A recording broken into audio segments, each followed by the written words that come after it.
today. We have the speaker, Brian Zhengyu. He's a PhD student in computer science at the Georgia Institute of Technology and advised by Vijay Ganesh and myself. So Brian reached out to me when he was an undergraduate student at the University of Toronto, and after I gave a talk at Canada, and we started working together, and he ultimately did finish his degree at Toronto. He went to the University of Waterloo for a master's degree, and is now at Georgia Tech, I guess, for about 2 years now. And his research focuses on combining SAT solving with computer algebra systems for tackling open combinatorial problems. And recently he's worked on formal verification of combinatorial search using the SAT+CAS method, parallel SAT solving, and isomorph-free combinatorial techniques. And today he'll be talking about how he verified a famous problem in combinatorics, the computation of Ramsey numbers R38 and R39. So Brian, go ahead. So hello everyone.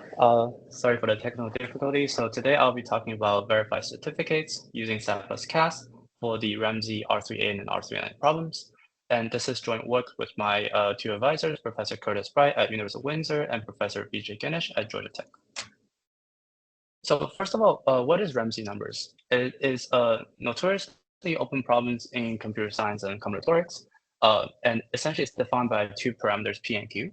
So the Ramsey number P and Q give solutions to what we call the party problem, which asks the minimum number of guests that must be invited so that at least P guests will know each other, or at least Q guests will not know each other. So in a more mathematical terms, this is equivalent to saying that it's the minimum number of vertices V such that all graphs of order V contain a clique of order P or an independent set of order Q. Another way that we can express this problem is in terms of graph coloring, and I have these examples below. So let's say you have the complete graph on 6 vertices on the left here, and we want to color this graph with either blue or red. So the conjecture here we're trying to make is that regardless of how you color it, there must exist either a red triangle or a blue triangle. And you can try this at home if you have time. As you can see on the left here, we have Fred, Evelyn, and Charlie that forms a red triangle, right? And regardless of how you color it, you will always get such a triangle. And this triangle is a 3-clique. So this essentially describes the R33 Ramsey number. And the fact that we can color the complete graph of order 6 any way we want and always get this pattern shows that the Ramsey number R33 is less than or equal to 6. So this is how we derive like a upper bound on the Ramsey number. What about the lower bound? Well, we can see here on the right, this is a complete graph on order 5. And this is actually a counterexample where we see that by coloring the graph this way, we do not get a red triangle, and we also don't get a blue triangle. And this is essentially how we derive a lower bound in Ramsey numbers. And this shows that R33 must be greater than 5. So with these two observations combined, we can derive that R33 is equals to 6 exactly. Great. So there has been a lot of media attentions to these problems. For example, these are some of the media exposure by the quantum magazines. And it was also mentioned as one of the biggest breakthrough in math in 2023 by 3 mathematicians around the globe who have derived exponentially better bound for the Ramsey number. And there's also this fun quote by Paul Erdős, who is the pioneer in combinatorics and extremal graph theories. And he says that suppose aliens invade the Earth and threatens to obliterate in the years unless human beings can find the Ramsey number for R55, we could gather the world's best mind and fastest computers, and within a year we could calculate the values. If they ask for R66, which is only like 1 number higher, right? We will have no choice but to launch a permitted attack. So this kind of shows how hard the problem is and how fast the problem grows. And one of the reasons of such a growth is because when it comes to combinatorial search on graphs, the what we call combinatorial explosion is much worse than what we commonly know as exponential growth. So I plotted here on the right the growth of exponentials, isomorphism-free growth, and combinatorial explosions. So isomorphism-free growth essentially means the number of graphs that are non-isomorphic to each other. But if we consider all the possible graphs, which there exists 2 to the power of n choose 2, we can see that it looks so much worse than both exponential and the isomorphic growth, even though that this is a log graph. And on the left here, you can see on this table, these are the only known Ramsey numbers that we know so far, right? So we know something like R3A, R39, and R45. But for Ramsey numbers such as R55, R46, we only have a range of potential numbers. And in fact, only 9 non-trivial Ramsey numbers are known to us. So if you do some literature research on current approaches in papers regarding Ramsey numbers, it combines theories and search. So for example, mathematicians will propose certain lemmas about certain properties of Ramsey graph, prove these lemmas, and then use these lemmas to constrain the search space. And this search is done by a tool called Naughty, which does graph enumeration extremely efficiently. And this has been the state-of-the-art tool for mathematicians to try to tackle graph search problems. One small problem of this approach is that the Naughty tools is unverified from perspective of a computer scientist. There's no way to verify that, for example, if I perform a search with Naughty and I give my result to Curtis, I said, okay, I have enumerated over all the graph with property A, B, and C. And Curtis asked me, okay, how can I trust you? I have no way of answering that other than, oh, I think I'm a good programmer or something like that. So the goal of this research is trying to put a sense of verification and a certificate to this searching process. And so the way we do this is using this technique called SAT+CAS. So first I will introduce what CAS is. So computer algebra systems are a toolkit that involves like symbolically manipulate mathematical equations, and those are storehouses of mathematical knowledge, right? So for example, you see here a Maple, which is developed in Waterloo, and those are tools that can do very sophisticated mathematical like manipulations. For example, like Fourier transforms and like determinants, computing determinants of matrix and things like that in a very efficient manner.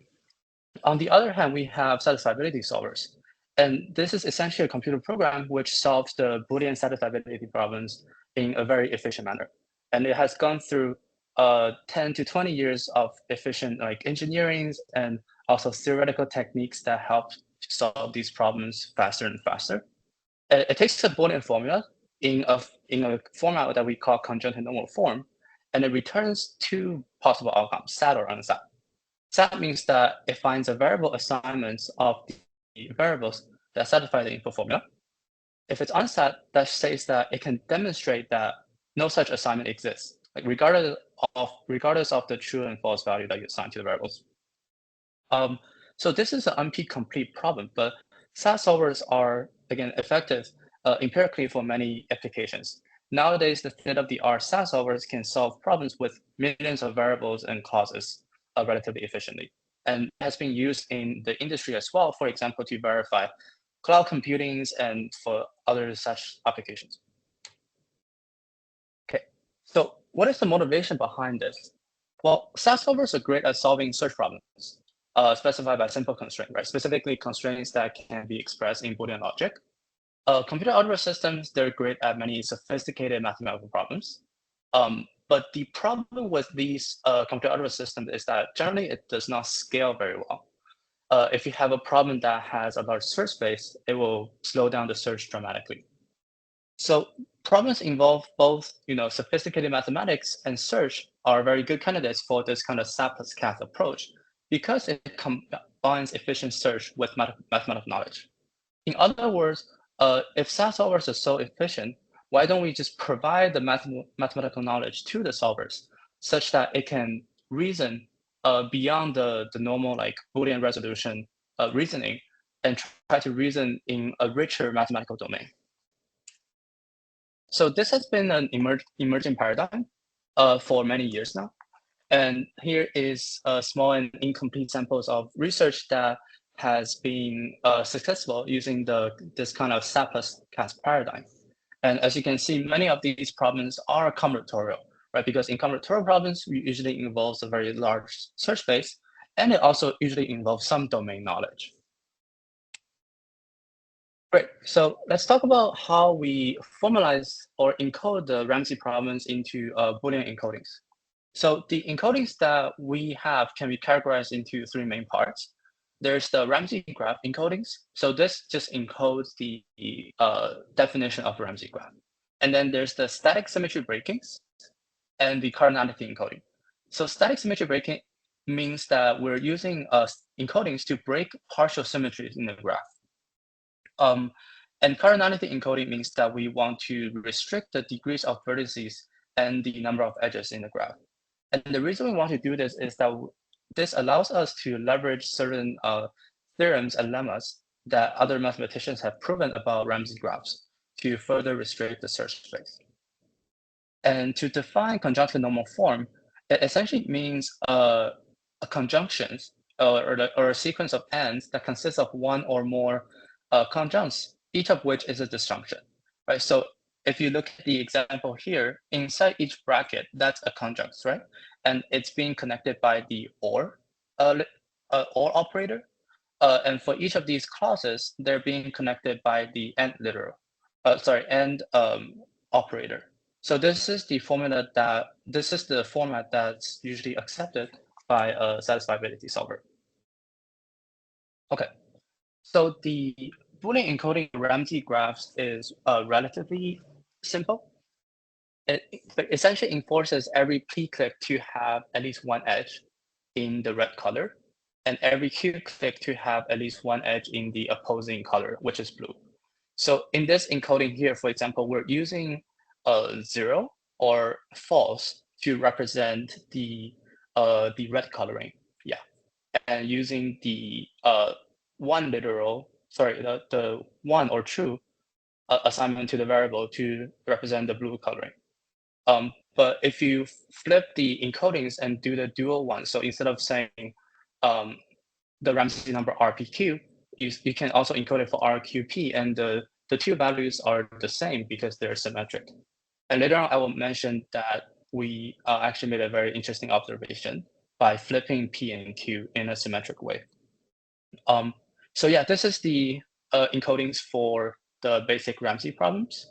And this is also relatively easy to verify visually because there is a nice pattern to the encodings, as you can see. The next one is the symmetry breaking constraints. So this one is a bit more sophisticated. Luckily, there has been a lot of research that has gone into this. So this is not an encoding that we have created, and we use existing work for that to derive like a efficient encoding for this. But the idea behind this is the following. So a graph can be represented as a adjacency matrix, and we define Aij as the ith row of A without columns I and j. And the goal here is that there's a theorem that says up to isomorphism, every graph can be represented by an adjacency matrix for which Aij is lexicographically equal or smaller than Aj for all the i's and j's in between 1 and n. And the idea here basically is to enforce a certain lexicographical orders on the rows of the adjacency matrix, such that it breaks certain symmetries that exist because of swapping rows, right? So we use this kind of symmetry breakings to add additional constraints that enable us to statically block many isomorphic graphs. This doesn't block everything. In fact, it blocks a small portion of all the symmetries that a graph can have. But later on, we will discuss how to block the rest of them. And the last encoding is the cardinality, which essentially again, this is something that has a lot of literature support for, and there are many different ways to encode cardinalities for variables. And we use the totalizer encodings because it's relatively concise. And when we have to encode a large cardinality constraint, for example, we want to say, oh, it has 270 edges exactly. We want to use the encoding that is relatively short to not overwhelm the solver. So we use this this encoding created in 2003 called totalizer cardinality encodings, which basically organize the variables in a binary tree structures, where the leaf nodes represent individual variables and the internal nodes maintain accumulated counts. And we use these counts to encode the cardinality of the variables. And we won't dive into too much detail for the encodings because most of these encodings exist in past literature.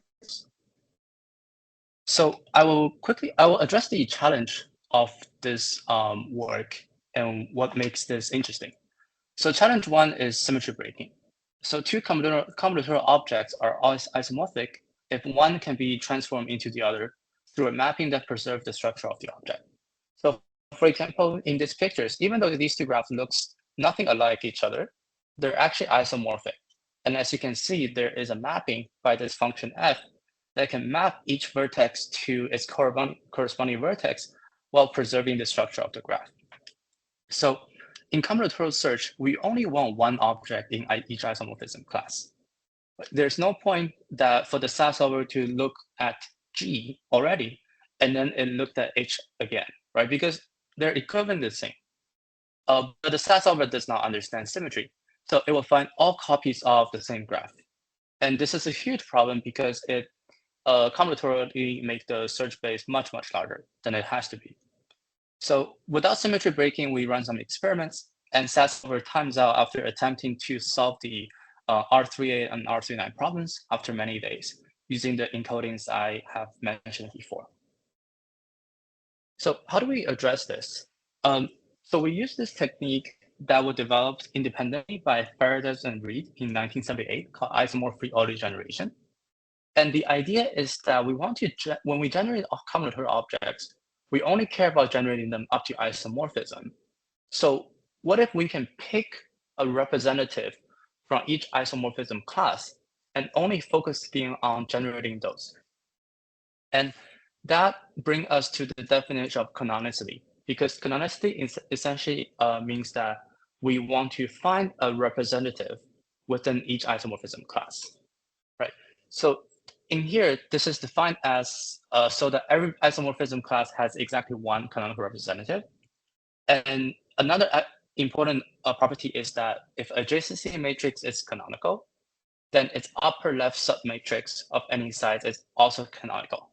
So we call this property a hierarchy property because this implies that, oh, if I find a matrix that is non-canonical, I do not need to extend on this matrix because any extension of this matrix will also be non-canonical.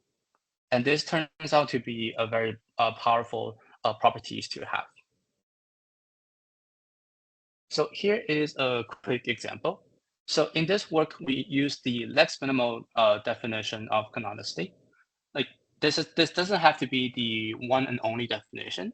You can play around with other definitions as long as it has the hierarchical property that we mentioned before. So in this example before, here, we see that the three adjacency matrix, they're actually isomorphic, right? They both contains exactly one edge. But the vector representation is different. If we look at the lower triangle here and read it column by column, we have 1, 0, 0, 0, 1, 0, and 0, 0, 1.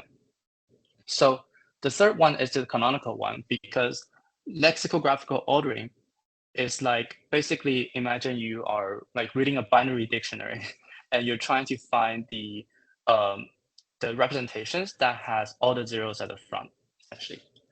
So the third one will be the canonical. And what this means is that we don't have to consider the first and the second adjacency matrix at all. And to put this in perspective, if you think of the search as a tree, where each level of the tree represents adding a new vertex and adding all the corresponding edges that this vertex is adjacent to, this is what it looks like, right? You have certain adjacency matrix that are canonical and certain that are non-canonical. And for the one non-canonical, it can directly block them. And this not only blocks this exact copy, it also blocks the entire branch of the tree, right? So it's doing this kind of pruning very very efficiently without compromising like the soundness of the search. Like for every single non-isomorphic graphs, we'll still end up finding them eventually because we must find the canonical representation of them at some point in the search. Okay, great. So how is this implemented? So to perform order generation, we need a mechanism to check canonicity. This is generally a very difficult problem, right? Because if you want to show a graph is canonical, the only way to do that is by applying all permutations, and there's n factorials of them. So if you want to do that every single partial assignments, it will overwhelmingly slow down the solver. But verifying that a matrix is non-canonical is often easy, and it often only requires finding a couple permutations, because all you have to do is find a permutation that gives a lexicographically smaller adjacency matrix, and we call this permutation a witness. And this witness essentially shows that why this matrix is non-canonical. So usually you don't have to go through all n factorial permutations. You can try a few, and then once you find this witness, you can just stop and move on to the next one and generate a blocking clause. So empirically, this is relatively much more efficient. So here is a quick pseudocode for how this works. A lot of details are being left out for the simplicity of the presentation. But essentially, we implement a backtracking algorithm where we permute the vertices of the graph, and then we compare the lex representation of the permuted adjacency matrix to the original adjacency matrix. If the permuted one has a smaller lex order, that means that the original adjacency matrix cannot be the canonical one, right? Because the canonical one is the lex smallest. So you cannot find any other matrix that has a smaller lex order than that. So if they're smaller, then the matrix is not canonical. Otherwise, we backtrack and we try a new permutation. And we can do this kind of systematically so that we make sure that we're not trying the same permutation twice to avoid like any kind of inefficiency. And if we have really gone through all the permutations and the matrix, we didn't find any witness, and that's sufficient for us to conclude that this matrix is canonical. So in worst case, it will go through n factorial permutations, but it's usually not the case because most adjacency matrix are not going to be canonical. Okay, so yeah, to kind of summarize what this technique does, the SAT solver will generate a partial assignment, and it's very important here to note that this is a partial assignment, not a full assignment, right? Because we want to prune out certain branches of the search tree as early as possible.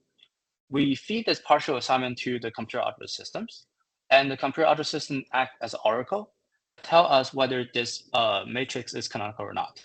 And if it is non-canonical, we programmatically learn a clause blocking its intermediate object and all of its extensions, and we add this clause back to the solver.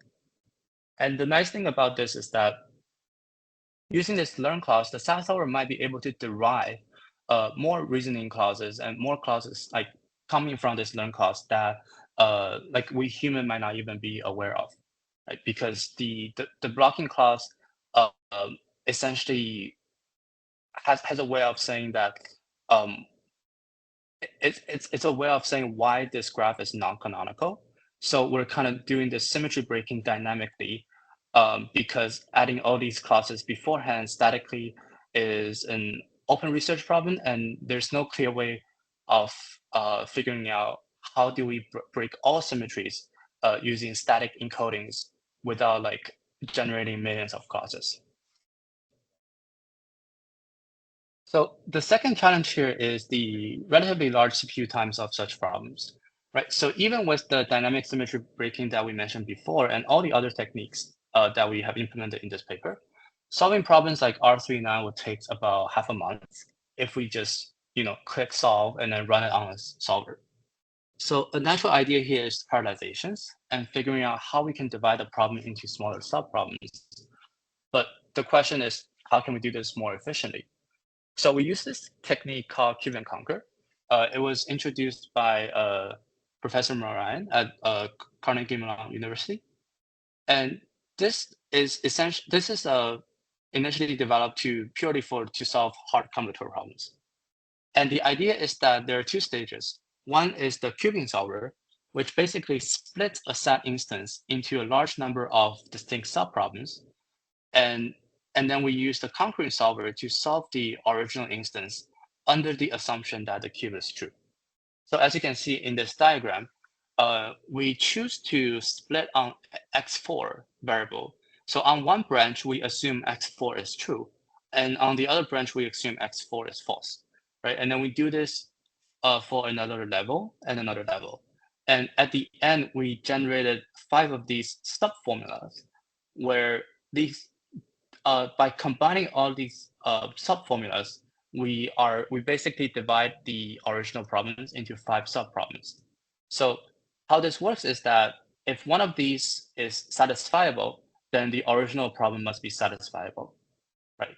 But if all of them are unsatisfiable, then we have proven that the original problem is unsatisfied. Okay.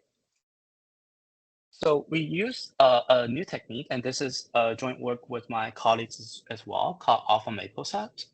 And essentially, the idea here is that traditional cubing solvers are greedy in the sense that they always pick the variables that give them the highest propagation scores. But this might not be the best approach, as we have seen in, like combinatorial games such as Go and chess, where this kind of Monte Carlo tree search idea performs much better. And it essentially balances explorations and exploitations to find high quality splitting variables, right? So it's a much more balanced technique.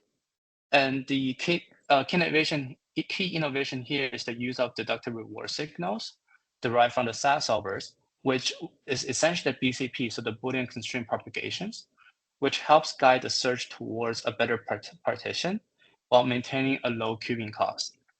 So with this technique on the Ramsey problems and on some other combinatorial problems as well, we were able to produce better cubes than the traditional cube and conquer solvers that results in a lower wall clock time, meaning that it's better for the parallelization technique.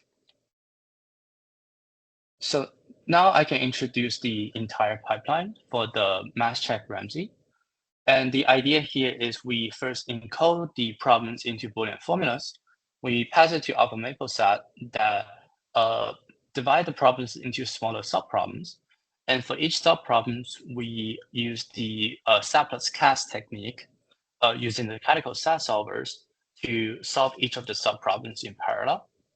And then we also generate a Dirac proof, a proof for each subproblems, and verify them in parallel as well.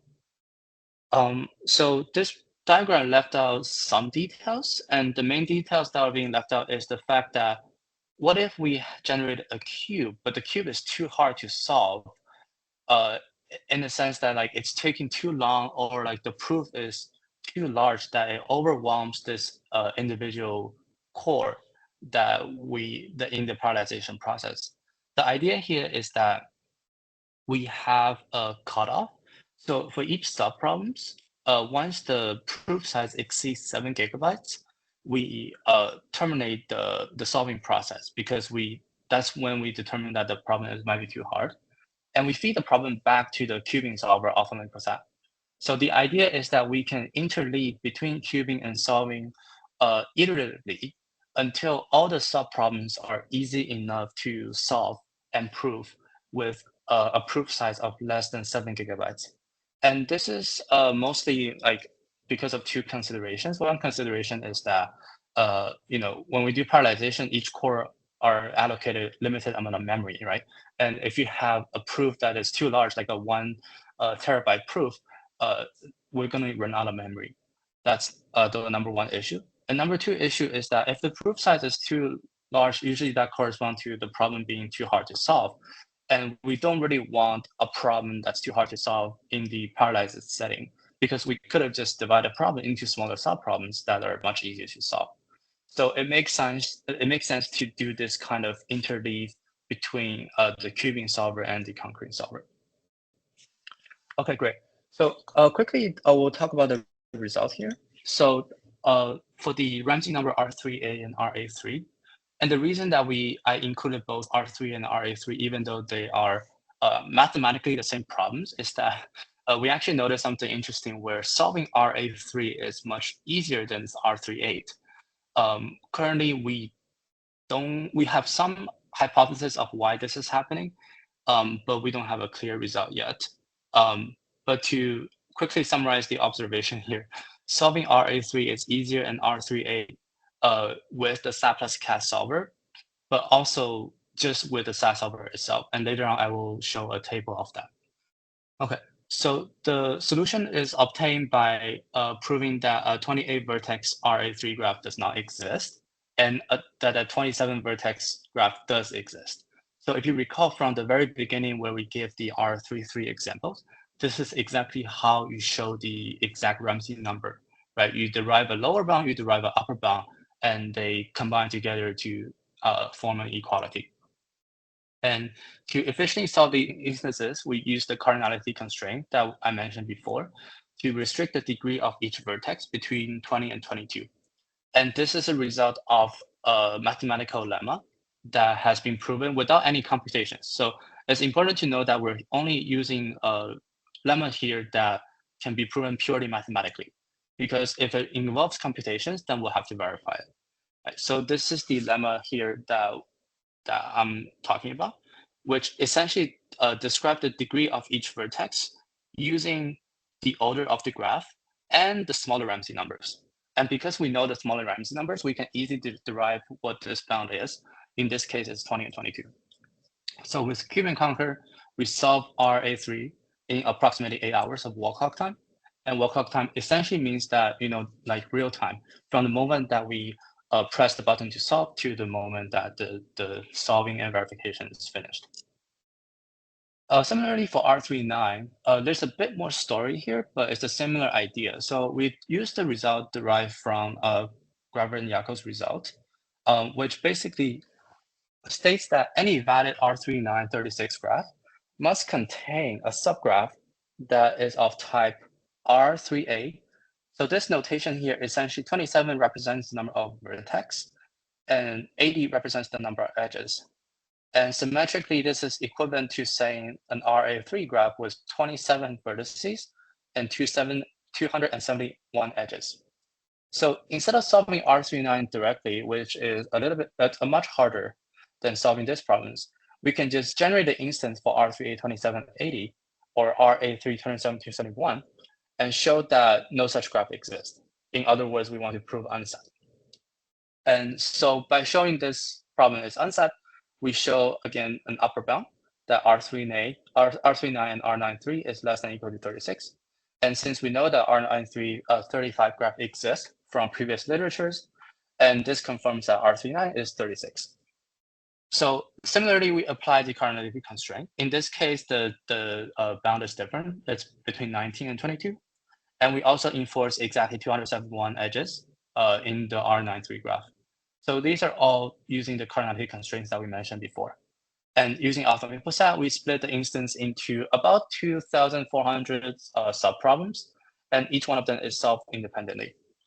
And so this was done in approximately 1 day of walk clock time to solve and verify R39 or R93. Okay, so here is some tables for the results and some comparisons. So this is just to demonstrate the effectiveness of integrating a computer algebra systems to do the symmetry breaking. So without the symmetry breaking, and we just use Calico, the SAS solver, we can see that the runtime for, this is R37, which is a relatively much smaller number. It's on order 23. We achieve about 50, like 40x speed up or so on R37. And this speedup will only be much more significant as the graph gets larger and larger because there's more symmetries to break. So we don't have the data for R38 using Calico only because it timed out after 7 days. But so yeah, and as you can see, like the other interesting observation that we made is that R3K and RK3 has quite a difference in terms of solving time, even though they are the same problems, right? So this is kind of like an interesting empirical observations, and we are looking into this in our future works to see how we can, for different type of combinatorial problems, how do we make sure that the instance is generated in a way that maximizes the efficiency, but before that, we have to understand like why this is the case. And this is the parallelized pipeline solving time for RA3 and R93. So you can see that there's the cubing time. Oh, and also have to mention what simplification means. So the idea of simplification here is that the cubing solver doesn't understand symmetry as well, right? It has the same issue as the concrete solver. So it might generate cubes that are not very balanced given the symmetries in the graph. So the idea here is that we want to integrate a SAT solver in the cubing process as well through this process called simplification. So Calico has this feature that allows you to simplify a formula and to add more clauses to the formulas. So the idea here is that we use Calico plus CAS, the SAT+CAS solver, as the simplification solver as well, to add some clauses to the formula and to pass this new instance to the cubing solvers so that the cubing solver has some context about the symmetry of the graph as well. And this process is very effective because we've shown in experiments that it improves the quality of the cubes and it improves the solving times in general. So yeah, and so as you can see here, the solving time and verification times are around the same. And the idea here is that verification is, at least in this setting where we use DRAM proof, is as expensive as solving itself.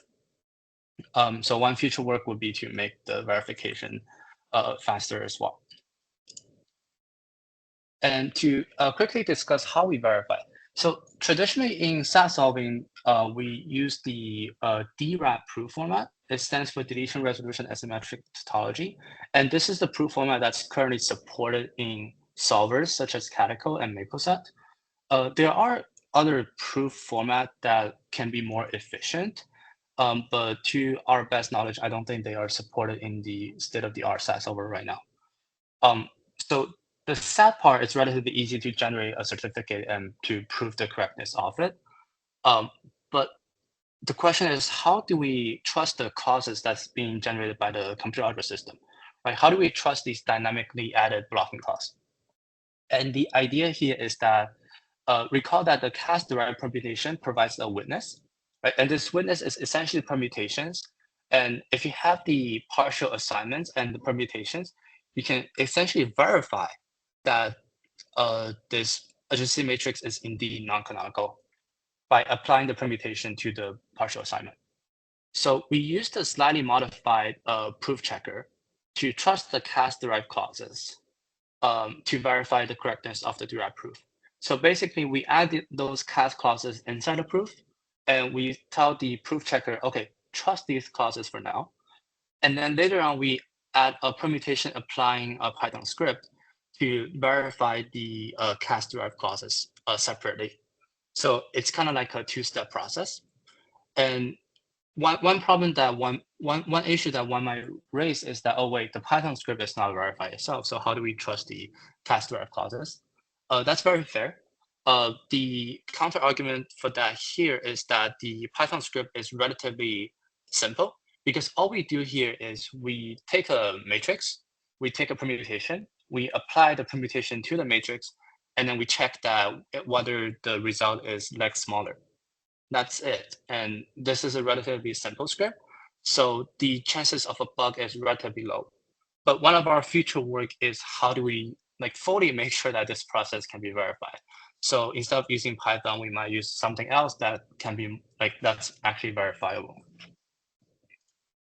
And so the conclusion here is that we provide the first independent verifiable proof for R3 and R39. To our best knowledge, this is the last two Ramsey numbers that have yet to be verified. And so after this work, all the known Ramsey numbers have been verified. And we show that when combined with previously known domain knowledge about the Ramsey problems and symmetries, the search space can be reduced and the effectiveness of the SAT+CAS method is improved. We provide this pipeline, and this pipeline can be applied to other combinatorial problems and Ramsey problems as well. That usually takes years to solve, but you can use the parallelization to reduce the walk clock time to weeks or days. And we hope that this paradigm can open new possibilities for verifying and solving open Ramsey numbers, such as R55 and R310. And there's a QR code for the archive paper here. Yeah, thank you for listening. All right, thank you, Brian.